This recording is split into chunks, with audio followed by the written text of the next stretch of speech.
aloha, this is Harry from Harry's Guitar. Today we're going to learn Raymond Kane's song, Hawaiian Reverie. So if you like the show, please like it, subscribe, tell your friends, and here's a close-up. Okay, today I'm going to share with you Raymond Kane's slack key song called Hawaiian Reverie. It's an open G tuning.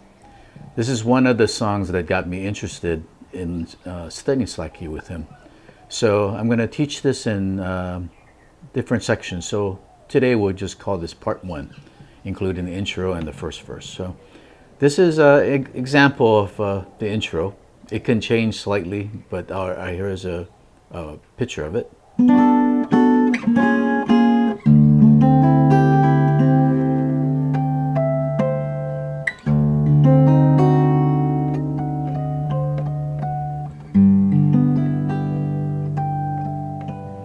Now, these are called artificial harmonics.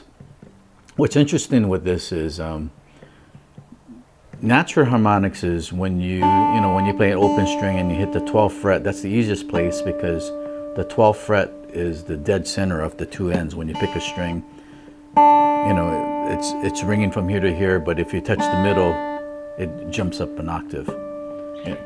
So artificial harmonics meaning, like in this example, I'm holding I'm playing the 5th fret here. So from 5 to here, 12 frets is an octave. So 5 plus 12 is 17. So at the 17th fret, I'm doing these things called artificial harmonics. Now, what's interesting with this is the way I was taught with classical guitar, where I touch, so I'm holding the 5th fret, 12 frets higher, 17th fret. I'm touching with my index and I'm picking with my ring finger. So, there's different styles. Chet Atkins, the country player, he uses a thumb pick. I'm just going to use my thumb, and so he picks the string with the thumb instead, and he's touching, whereas the classical guitar way, I do it with the ring finger. But now how Raymond did it was he played with a thumb pick, and he played it the steel guitar way, where his palm is actually touching the 12th fret, and he's actually picking the string. So I have an interesting story to tell you. After I studied slack key guitar with Raymond for the 3 years, I then studied Hawaiian steel guitar with Jerry Byrd. You can look him up. Jerry, J-E-R-R-Y, Byrd, B-Y-R-D. He was the pretty much the godfather of country steel guitar.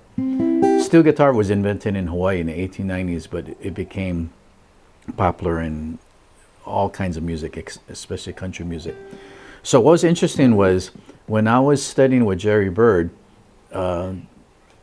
we'd talk story, and then he found out I studied with Raymond years before him, and he said, Jerry said he went on tour with Raymond Kane in the 70s for the schools. So Raymond was teaching slack key and Jerry Byrd was teaching steel guitar, Hawaiian steel guitar, and they would travel and perform at different public schools on the different islands. So while they're on the different islands, they're roommates. And so Jerry said, there was this one time Jerry was playing on his steel guitar and he started doing harmonics, the sound. And Jerry said, Raymond said, hey, what are you doing? How do you do that? So actually, because Raymond played it the steel guitar way, it confirmed that he learned how to do these harmonics from actually Jerry Byrd, from watching him. So Raymond played it kind of like,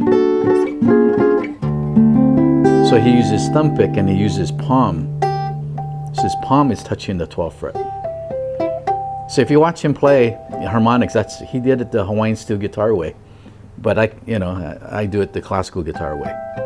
So a good way to practice this is, you can just, if you did the 5th fret, 17th fret, I just go like this with my ring finger and do one string at a time. Once you get used to it, you can strum it, and then maybe move one fret up or just move it around. Go down one fret. Or you can make an exercise, say you did,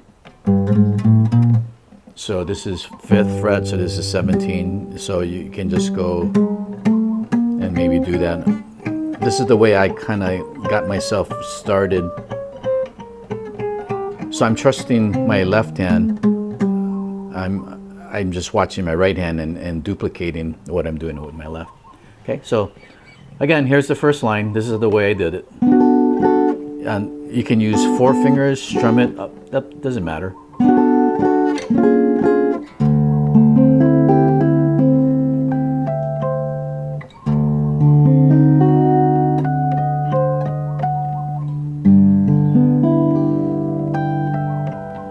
So that's an example of his intro for Hawaiian Reverie.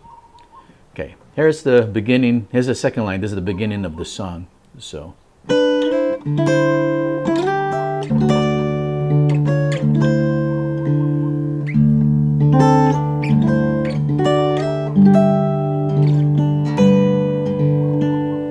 So I kept it there.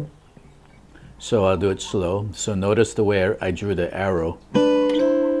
So it's like, it's not fast, it's like delayed. So I wrote the arrow like that, so, oops. And then add the thumb, and I put a fermata there. You can hold it as long as you like. And then while the bass is still ringing, I go from 9 to 14. So far we got. And then I go down to the next double stop section. So if you count this, it'd be 1 and 2 and 1. Oops. 1 and 2 and 1 and 2 and. So maybe you can just practice that. 1 and 2 and 1 and 2 and you can loop it. So you get the rhythm. So here's from the second line from the beginning again. I'll try to play it a little slower.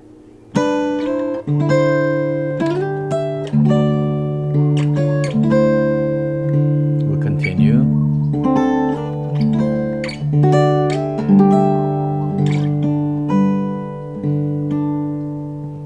Okay, maybe one more time.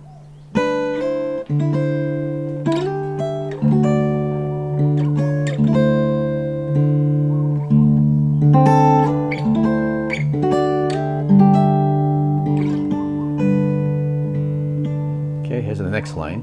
So I'm in this position, I hit the bass.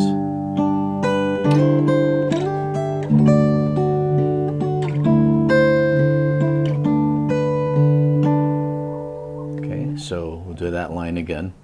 So I'm at 7 and 9.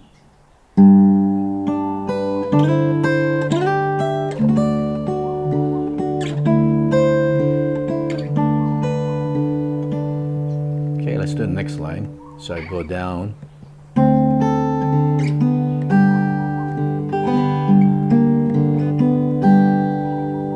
So here's the, I start at the 5/7.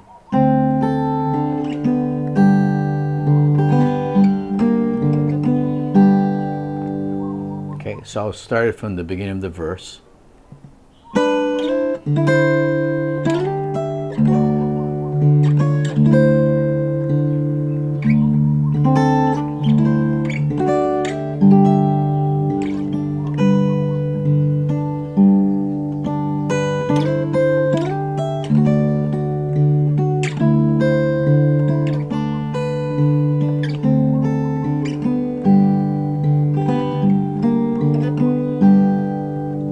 So I'll go from the very beginning. Rewind as many times as you like. Okay, I'm just gonna, I might not play it exactly. I'll do it like I'll just give you an example. I might mix it up a little bit different, the intro.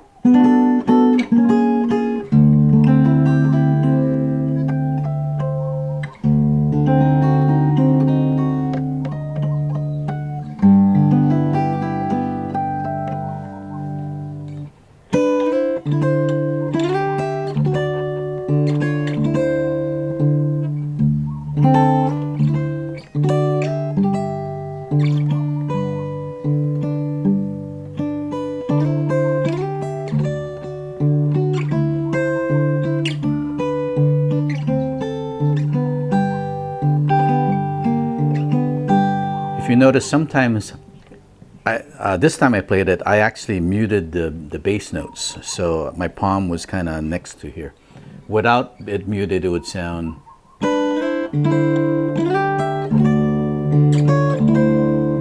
But if I muted it, it kind of sounds more percussive, like.